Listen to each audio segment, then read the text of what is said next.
Hello everybody, I hope you all are having a great day. I'm Anisha Behra. Welcome back to my channel. आज हम लोग बात करने वाले हैं how to score 100 in history civics in ICSE board exam.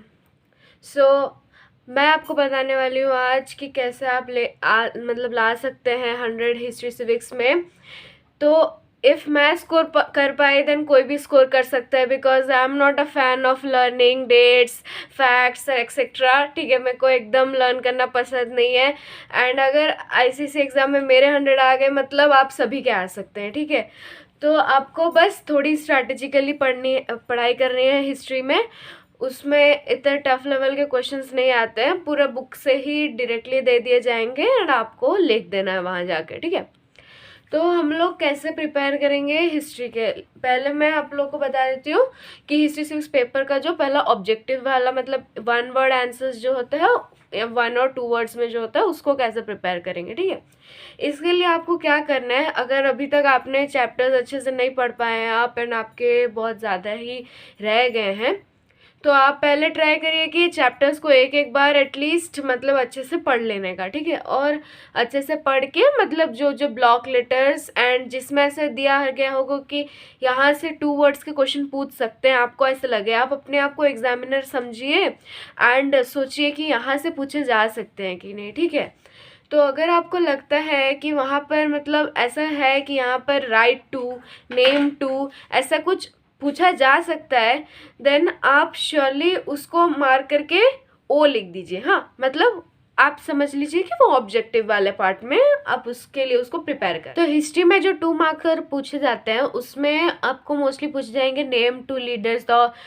Who were playing a major role during this movement. ठीक है, फिर हो गया कि मतलब जो भी आएगा नेम 2 आएगा या फिर नेम 1 आएगा, या फिर बोला जाएगा कि ये मूवमेंट का या फिर ये पैक्ट का क्या मतलब आप 2 पॉइंट लिखिए. ठीक है ना, तो वो पार्ट आपका आराम से हो जाएगा अगर प्रोवाइडेड तक आपने बैक क्वेश्चन आंसर्स किए हैं. मैं हर बार हर वीडियो में ये एम्फोसाइज ज़रूर करती हूँ कि आपको बैक क्वेश्चन आंसर्स कर लेना है. ठीक है, हिस्ट्री में आपको पक्का ही से हिस्ट्री सिविक्स दोनों के सारे चैप्टर्स के अगर आपके पास अभी टाइम नहीं बचा है एंड आपने एक भी चैप्टर के नहीं किए हैं क्वेश्चन आंसर्स, तो आप मतलब क्या कीजिए कि पूरा नहीं लिख के बस ऐसे ही जैसे आपको खुद को समझ आए वैसे ही 1-2 वर्ड्स में उसके क्वेश्चन आंसर्स पूरे सारे चैप्टर्स के लिख दीजिए. ठीक है, और अगर आपको अभी लगता है कि आप सारे चैप्टर्स के नहीं लिख पाएंगे मतलब ऑब्जेक्टिव एंड लॉन्ग आंसर्स को मिला के, देन मैं आपको उसके लिए बताती हूँ कि आप उस केस में क्या कर सकते हैं. ठीक है, पहला जो सिविक्स वाला पार्ट हो गया उसमें इतने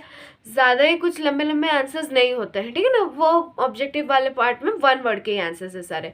तो आप क्या कीजिए कि पहले सिविक्स कंप्लीट कर दीजिए. ठीक है, फिर जब हिस्ट्री को आए हम लोग तो हिस्ट्री का जो इंडियन वाला पार्ट है आप उसमें जो मेन चैप्टर्स हुए ना उसको क्या करिए पहले लिख दीजिए. ठीक है ना, जो गांधी से रिलेटेड चैप्टर्स हो गए उस सब को पहले लिख दीजिए. और जो स्टार्टिंग के चैप्टर्स होते हैं वो तो आप बहुत पहले किए होंगे और वो आपका अच्छे से हो गया होगा ना, तो उसको आप क्या कीजिए कि क्वेश्चंस देखिए और मन में आंसर्स बोलने का ट्राई कीजिए. ठीक है, ऐसे कर करके आप सारे चैप्टर्स के कर लीजिए. और वो भी जो चैप्टर्स हो गए वर्ल्ड अफेयर्स के जो हैं उसमें आप क्या कीजिए, अगर आपको वो अच्छे से याद नहीं रह रहा है देन आप उसको भी 1-2 बार रीडिंग कर करके मतलब कुछ चैप्टर्स का ऐसे ही बोल के आंसर्स याद रख लीजिए एंड कुछ के लिख दीजिए. ठीक है, इससे हम लोग का ऑब्जेक्टिव वाला पार्ट हो जाएगा. ठीक है, ऑब्जेक्टिव में इतने डिफिकल्ट नहीं आते, 30 से 30 आप आराम से स्कोर कर सकते हैं. ठीक है, फिर मैं आपको बताती हूँ मैंने हिस्ट्री के कोई नोट्स नहीं बनाए थे. ठीक है ना, आपको भी बनाने की कोई ज़रूरत नहीं है कि ऐसे शॉर्ट नोट्स लॉन्ग नोट्स आप अगर चाहते हैं अपने मन से आप बना सकते हैं. ठीक है ना, बट हिस्ट्री वॉज नॉट मतलब इतना मेरा फेवरेट एंड ऑल ऐसा सब्जेक्ट नहीं था. ठीक है ना, बोला जाए तो मैं बस नॉर्मली ही पढ़ी थी उसके लिए. ठीक है, तो आप भी ऐसे नहीं है कि पूरा लंबा आंसर्स का अभी नोट्स बनाने बैठेंगे उसमें ज़्यादा टाइम जाएगा. उससे बेटर आप अगर अभी 10 ईयर्स सॉल्व करेंगे वो ज़्यादा हेल्प मिलेगा. और 10 ईयर्स सॉल्व करने का ये मतलब है कि अगर आप चाहते हैं देन आप मतलब 2 आवर्स डिवोट करके 2-3 पेपर कर लीजिए एंड उसके बाद क्या कीजिए कि बाकी पेपर्स जो हैं उसमें आप उसके आंसर्स को अच्छे से रीड कर लीजिए, ठीक है ना, कि ये आंसर के ये 3 पॉइंट बनेंगे, ये आंसर के ये 3 पॉइंट बनेंगे, ठीक है। आपको नोट्स बनाने की ज़रूरत नहीं है अभी, ठीक है। तो जो लॉन्ग आंसर्स दिए गए हैं बुक के बैक में, वो क्वेश्चंस के आंसर्स भी आपको देखिएगा 10 ईयर से कोई ना कोई पेपर में वो क्वेश्चन के आंसर आपको मिल ही जाएंगे, ठीक है ना। तो अभी आप उसको लिखने का मतलब लिखने में टाइम वेस्ट मत कीजिए, वो क्वेश्चन देखिए ये 10 ईयर्स में आई है और एक स्टार गिरा दीजिए कि बुक में ये बैक में था और ये भी यहाँ पर इसका आंसर है। तो वहाँ से आप उसका आंसर को एक बार अच्छे से पढ़ लीजिए एंड उसके 3-4 पॉइंट जो भी है उसमें वो कैसे लिखा है, वो मतलब जो भी 10 ईयर्स के बुक में होता है ना, वो बोर्ड एग्जामिनेशन के एक्सपेक्टेड टाइप के ही आंसर्स होते हैं, ठीक है। तो आप उससे पढ़ के जान लीजिए कि कैसे कैसे हो सकते हैं, ठीक है ना। मेरे पास भी इतना टाइम, मतलब मैं बैक क्वेश्चन आंसर्स क्या हुआ था कि पहले कर दी थी, मतलब अभी तक मेरे नहीं बचे थे, मैंने क्वेश्चन आंसर्स कर लिया था बट मेरा मैं लर्न नहीं हुआ था मेरे से चैप्टर्स सारे, ठीक है। चैप्टर्स मैंने दिसंबर में ही आके अच्छे से लर्न किया था। तो अगर आपके पास अभी टाइम नहीं बचा है तो आप 10 ईयर्स से ही प्रीफर करिए पढ़ना, ठीक है। अभी खुद से लिख के मतलब ज़्यादा टाइम डिवोट मत करिए वो चीज़ को। हो गया। तो आपके शॉर्ट आंसर्स हो गए। शॉर्ट आंसर्स कैसे करेंगे आप, पहले चैप्टर अच्छे से पढ़ लेंगे, 1 वर्ड 2 वर्ड जहाँ पर है उसको सर्कल कर लेंगे एंड लास्ट में आके मतलब रिवाइज कर देंगे कि यहाँ से ये 2 मार्क का बन सकता है, ये 1 मार्क का बन सकता है, ठीक है। वो पार्ट में आपको प्रॉब्लम नहीं आएगी। मेन दिक्कत वाली बात आपको जहाँ आती है वो है लॉन्ग क्वेश्चन आंसर्स में आपको समझ नहीं आता है कि मेरे को क्या पॉइंट्स लिखना चाहिए, कैसे उसको एलाबोरेट करना चाहिए, ठीक है। इसमें आपको प्रॉब्लम आती है, मेरे को भी आई थी, ठीक है। मेरे को मतलब प्री मॉक तक प्रॉब्लम आई थी क्योंकि मैंने चैप्टर लर्न नहीं किया था, ठीक है ना। बट मॉक के पहले मैं बैठी एंड सोची कि मतलब देखिएगा ना चैप्टर्स का ना एक रिपीटेशन टाइप का ही फॉर्मूला होता है हिस्ट्री में देखेंगे तो, ठीक है।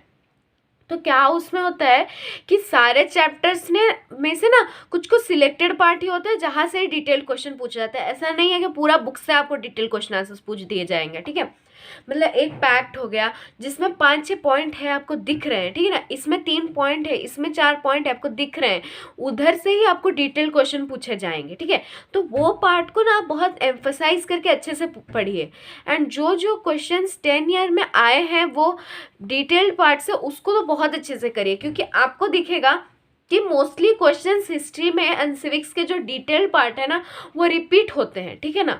क्योंकि ऐसा तो नहीं है कि हिस्ट्री सिविक्स चेंज हो जाएगा, राइट।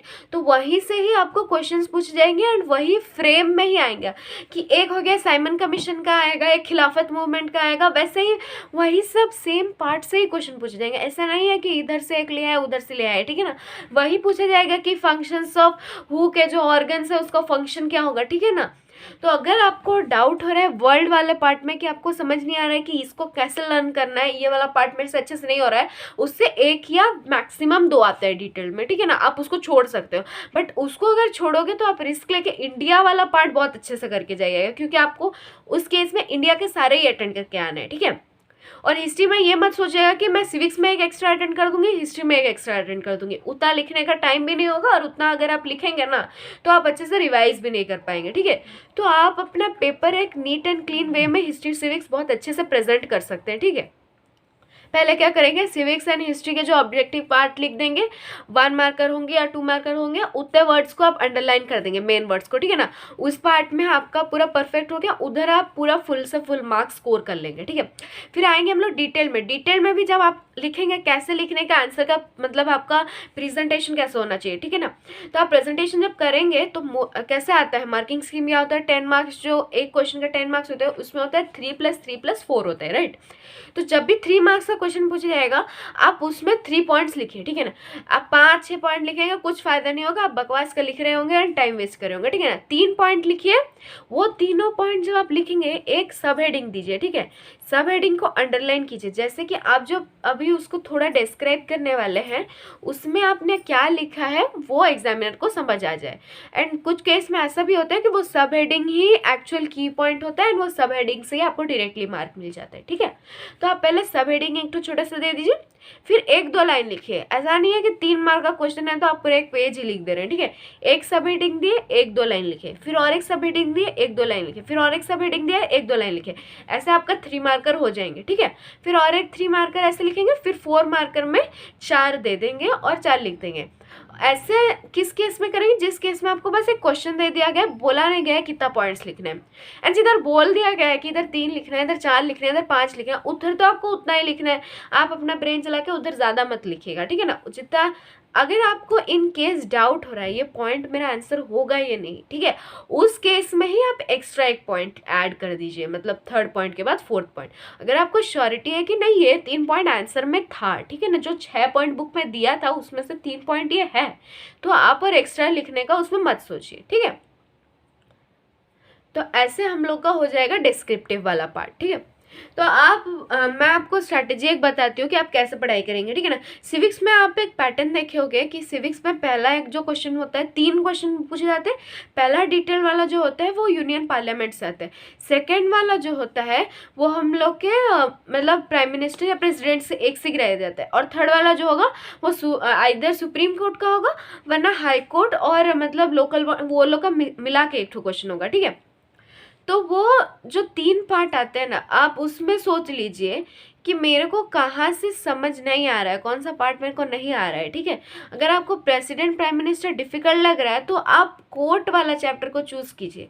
अगर आपको यूनियन पार्लियामेंट डिफिकल्ट लग रहा है तो आप बाकी दोनों पार्ट को चूज़ कीजिए। ऐसे स्ट्रैटेजी लगा के पढ़िए। अभी अगर आप पूरे 6 चैप्टर लर्न करने बैठेंगे सिविक्स के तो नहीं हो पाएंगे। तो आप देखिए कि आपको कौन सा पार्ट अच्छे से समझ आ रहा है। ऑब्जेक्टिव पॉइंट ऑफ व्यू से तो आपको पूरा बुक ही करना है, ठीक है। तो आपको जो पार्ट से लग रहा है कि मतलब कि यहाँ से क्वेश्चंस पूछे जाएंगे एंड मतलब मुझे ये चैप्टर मेरा अच्छे से हो रहा है, तो आप उसी को चूज़ करिए, ठीक है। फिर आपका कुछ मतलब बहुत पोर्शन कट भी गया होगा हिस्ट्री सिविक्स में, आप उसको पहले काट दीजिए, बुक से उड़ा दीजिए, ठीक है ना। अभी इस एक्स्ट्रा स्टडी करके हिस्ट्री में कुछ फ़ायदा नहीं है, ठीक है। तो आप उसको पहले काट दीजिए। फिर उसके बाद क्या करिए कि आप वो जो पार्ट अभी है और उसमें बुक के स्टार्टिंग में देखिएगा सिलेबस लिखा होता है, ठीक है। जो पार्ट अभी करंट सिलेबस में है एंड उससे क्या क्या इंपॉर्टेंट है वो पहले बुक के स्टार्टिंग सिलेबस में लिखा होगा, उधर से ही डिटेल्ड पूछे जाते हैं, डिटेल्ड क्वेश्चंस, ठीक है। तो जो भी सिलेबस में है उसी पार्ट से ओरिएंटेड आप डिटेल्ड क्वेश्चंस पे पूछिए, मतलब अच्छे से ध्यान देके पढ़िए। क्योंकि आपका जब सिलेबस कम गया है तो आपका चांसेस ये है कि जो सिलेबस कम है उधर आपको पूरा अच्छे से लर्न कर लेना है वो पार्ट, क्योंकि वहाँ से ही क्वेश्चन पूछे जाएंगे अभी अच्छे से। जब हम लोग का सिलेबस वास्ट था तब चांसेस था ये पार्ट छूट जाएगा एग्जामिनर से, ये पार्ट से क्वेश्चंस आएंगे। बट अभी जब सिलेबस मतलब लिमिटेड हो गया है तो वहाँ से ही क्वेश्चंस आएंगे, आपको पता है, तो आपको वो पार्ट अच्छे से करके जाना है, ठीक है। तो आप ऐसे कर लेंगे एंड देखिएगा हर साल ये भी होता है, एक साल प्रेसिडेंट आता है, एक साल प्राइम मिनिस्टर आता है, एक साल सुप्रीम कोर्ट आता है, एक साल हाई कोर्ट आता है, ठीक है ना। ऐसे ऑल्टरनेट आता है, ऐसे कुछ बोल नहीं सकता बट मोस्टली ऐसा ही पैटर्न होता है, ठीक है ना। तो आप क्या करेंगे कि पहले यूनियन पार्लियामेंट को अच्छे से कर देंगे, ठीक है। फिर आपको जो चैप्टर अच्छे लगते हैं जैसे प्रेसिडेंट प्राइम मिनिस्टर और कोर्ट्स में जो चैप्टर ज़्यादा अच्छा लग रहा है ये दोनों पार्ट में से, आप उसको अच्छे से कर लीजिए, उसके तीनों यूनिट, ठीक है। एंड उसके बाद क्या करिए, जो मतलब जो उसमें भी आप जो करेंगे ना कोर्ट, वो आप क्या करेंगे, अगर last year suppose high court आया था तो आप इस साल थोड़ा ज़्यादा फोर्स देके सुप्रीम कोर्ट पे पढ़ के जाएंगे, ठीक है। अगर लास्ट ईयर प्राइम मिनिस्टर आया था तो इस बार आप प्रेसिडेंट को थोड़ा अच्छे से पढ़ के जाएंगे, ठीक है। ये तो पढ़ लिया आपने, बट आपने जो चैप्टर्स छोड़े हैं जैसे प्रेसिडेंट प्राइम मिनिस्टर आपने सपोज छोड़ दिया है and last year prime minister आया था, तो आप एक बार ओवरव्यू करके जाइए, ठीक है ना, प्रेसिडेंट का ऐसे नॉर्मली। क्योंकि मे भी ऐसा हो कि आपको कोर्ट वाले क्वेश्चन का आंसर ना आए, तो आप एटलीस्ट लिख पाए ना प्रेसिडेंट वाला चैप्टर को, तो आप एक बार ओवरव्यू करके जाइए, क्योंकि मोस्टली ऑल्टरनेट पैटर्न में ही हर साल गिरता है। गांधी वाला चैप्टर्स हिस्ट्री की बात करें तो आप बहुत अच्छे से कर लीजिए। क्यों? क्योंकि गांधी वाले चैप्टर्स से हिस्ट्री की बात करें तो आप गांधी वाले चैप्टर्स को अच्छे से कर लीजिए, ठीक है ना। क्यों? क्योंकि महात्मा गांधी के चैप्टर्स जितने भी है उसमें से पक्का 1-2 क्वेश्चन आते ही आते हैं, ठीक है ना, वो हर साल आते हैं, ठीक है। तो आपको उसको बहुत थॉरोली कर लेना है ताकि आप हिस्ट्री वाले पार्ट में एटलीस्ट वहाँ से जो क्वेश्चन आया उसको आप बहुत अच्छे से लिख पाएँ, ठीक है। जैसे हम लोग माउंटबेटन पैक्ट हो गया, साइमन कमीशन हो गया, इससे जितने भी पॉइंट आप 3 पॉइंट्स मैक्सिमम 4 पॉइंट्स याद रखिए, ठीक है ना। ज़्यादा अभी लर्न करने की जरूरत नहीं है, आप 4 पॉइंट याद रखिए, ठीक है। एंड 4 पॉइंट जो याद रखिए वो बहुत अच्छे से याद रखिएगा, ठीक है। ऐसा अगर आपको लग रहा है कि 4 पॉइंट्स में से एक मैं भूल सकती हूँ तो आप 5 पॉइंट याद रखिए, ठीक है ना। ऐसा नहीं है कि एक बुक में 8-9 पॉइंट दिया गया आप सारे ही लर्न करके गए, एग्जाम में आपको एक भी याद नहीं है, ठीक है। तो पूरा स्ट्रैटेजी लगा के आप 4 पॉइंट याद रखिए, क्योंकि मैक्सिमम कितना मार्क्स का क्वेश्चन आता है, 4 मार्क का आता है। आइदर वो 3 वाले पार्ट में आएगा या फिर 4 वाले पार्ट में आएगा, तो आप सेफ रहेंगे अगर आप 4। अगर आपको लग रहा है कि मैं थोड़ा भूल रही हूँ, देन आप 5 याद करके जाइए, ठीक है ना। 6-7 याद करके अभी कुछ फायदा नहीं है, अभी टाइम भी नहीं है, आप इतना याद नहीं कर पाएंगे, ठीक है। तो वो वाला पार्ट हो गया हम लोग का, हिस्ट्री भी हो गया, सिविक्स भी हो गया। आप डिटेल में कैसे करेंगे, ठीक है। तो मैं अभी समराइज कर देती हूँ कि आपको कैसे पढ़ लेना है, ठीक है ना, हिस्ट्री सिविक्स एग्जाम के लिए। पहले क्या करेंगे, पहले आप बुक के थ्योरी को अभी अच्छे से रिवाइज कर लेंगे, ठीक है ना, जितना भी आपने पढ़ा है। एंड जो पार्ट आपने नहीं पढ़ा है, एक बार अच्छे से पढ़ के उससे ऑब्जेक्टिव्स निकाल देंगे, ठीक है ना, जितना भी ऑब्जेक्ट। बैक एक्सरसाइज आपके ऑब्जेक्टिव पॉइंट ऑफ व्यू से बहुत इंपॉर्टेंट है, ठीक है ना। सारे चैप्टर के आप बैक एक्सरसाइज कर लीजिए, जितने भी मतलब ऑब्जेक्टिव वाले पार्ट है। डिटेल को मैं बाद में बताती हूँ, पहले ऑब्जेक्टिव को आप अच्छे से कर दीजिए ना, जो 1-2 वर्ड्स का आंसर है उसको पहले कर दीजिए बहुत अच्छे से। वो आपका जब कंप्लीट हो जाए कि सारे चैप्टर के मेरे ऑब्जेक्टिव हो गए हैं, ठीक है, उसके बाद आते हैं डिटेल वाले पार्ट में, ठीक है। वहाँ के 30 आपके मार्क्स आपके मतलब वो हो गए कि ये मैंने हो जाएंगे, अभी आ जाएंगे इसमें से आप, ठीक है ना। 25 प्लस मार्क्स 30 से टारगेट करके चलिए, क्योंकि वो वाला पार्ट ईजी होता है, ठीक है ना, डिटेल्स से स्कोर करना। तो आप वो स्कोर कर लिए वहाँ से। फिर आ गए आप डिटेल वाले पार्ट में। डिटेल में आपको मैं क्या बताएं, जो जो बैक क्वेश्चन आप अगर कर लिए हो तो वेल एंड गुड, आप उसको रिवाइज कर दीजिए। अगर नहीं किए हो तो 10 ईयर्स में आइए, उसमें जो जो क्वेश्चंस बुक में दिए हैं उसको मार्क करिए कि कौन से वाले पेपर में वो क्वेश्चंस है, आप उसको मार्क करके इंपॉर्टेंट लिख दीजिए, ठीक है। एंड उसके बाद वहाँ से आप पढ़ लीजिए उसका आंसर्स किस वे में दिया है। ये 3 पॉइंट है, ये 4 पॉइंट है, उसको लर्न कर लीजिए, ठीक है ना। ये क्वेश्चन का ये 4 पॉइंट हो सकता है, इसका ये 4 पॉइंट हो सकता है, ठीक है ना। वैसे लर्न कर लीजिए, आपका डिटेल वाला पार्ट भी हो जाएगा। देन डिटेल वाले पार्ट में मैं आपको बता दी सिविक्स में आपको क्या स्ट्रेटेजी लगाना है। सिविक्स में आपको 3 पार्ट में से 1-2 पार्ट कर लेना है, ठीक है ना। एंड 2 पार्ट आप जो करेंगे, क्योंकि 2 अटेंड करना होते हैं, 2 को पूरा प्रॉपरली करेंगे एंड 1 को थोड़ा रफली किए होंगे। रफली मतलब लास्ट ईयर जो आया था उसका ऑल्टरनेट वाला किए होंगे, ठीक है ना। मैं आपको जैसे बता दी पहले वीडियो में। फिर हिस्ट्री वाला में क्या करेंगे, हिस्ट्री वाला में गांधी वाला से करके जाएंगे, क्योंकि गांधी वाला से आते हैं क्वेश्चंस, ठीक है ना, 1-2 पूछे जाएंगे आपको।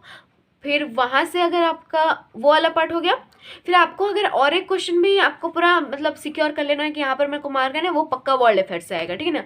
वर्ल्ड अफेयर्स अगर आप छोड़ना चाहते हैं, देन इंडिया के सारे चैप्टर्स बहुत अच्छे से करके जाएंगे। अगर इंडिया वाले आपके नहीं हो रहे लग रहा है, तो वर्ल्ड अफेयर्स एक बार पढ़ के जाइए, क्योंकि हु का जो ऑर्गन्स है ना, वहाँ से पक्का एक क्वेश्चन जो गिरता है वो वही सिक्योरिटी काउंसिल, वही लेजिस्लेटिव असेंबली, वहीं से ही एक गिरेगा, ठीक है ना। तो आप उसको एक बार अच्छे से कर लीजिए, ठीक है ना, ताकि आपके वो वर्ल्ड अफेयर्स में अगर आपको मार्क लाना है तो वो भी आपका रह जाए एक तो सिक्योर होके। तो समराइज करके यही मैं बोलूँगी कि आपको ऑब्जेक्टिव के लिए बैक एक्सरसाइज कर लेना है, और जो डिटेल्ड के लिए आपको 10 ईयर्स कर लेना है, एंड एंड आपको क्वेश्चन आंसर्स कर लेना है, पीछे के थ्योरी अच्छे से रिवाइज कर लेना है। एंड उसके बाद आपके पास टाइम बचे तो डेली 2 आवर्स लगा के, डेली तो नहीं, वीकली वंस एटलीस्ट एक क्वेश्चन पेपर लेके हिस्ट्री का ट्राई करिए कि आप उसको सॉल्व करें अच्छे से, ठीक है। आपके पास अगर टाइम बचे देन ट्राई कीजिए कि 2 आवर्स बैठ के एक क्वेश्चन पेपर हिस्ट्री सिविक्स का सॉल्व करने के लिए, ताकि आपको पता भी चल जाए कि आप टाइम कैसे मैनेज करेंगे, कौन सा क्वेश्चन में कितना टाइम देंगे, एंड आपके टाइम लिमिट में ख़त्म हो रहा है या नहीं। एंड एक्स्ट्रा अटेंड करना मैं सजेस्ट नहीं करूँगी, बाकी आपकी मर्ज़ी, आप एक्स्ट्रा अटेंड करना चाहते हैं कि नहीं। And very all the best for your history civics exam. अगर मेरे आ सकते हैं 100 मार्क्स, तो आप सभी के आ सकते हैं, क्योंकि I am really not a fond of history civics, तो आपके पक्का आ सकते हैं, ठीक है ना। बस आपको स्ट्रैटेजी लगा के उसको कर लेना है अच्छे से पढ़ाई, ठीक है। It is not difficult to score 100 in history civics, आप आराम से स्कोर कर सकते हैं। All the very best for your history civics exam. Do enjoy and do study hard and study smart and keep watching my videos. Do like, comment, share and subscribe. and बाकी जो जो भी काम होते हैं सब कर दो and ज़रूर कमेंट करिएगा कि नेक्स्ट वीडियो आपके कौन से सब्जेक्ट पे चाहिए। Thank you for watching and thank you इतना मेरा बक बक सुनने के लिए। Thank you, bye bye.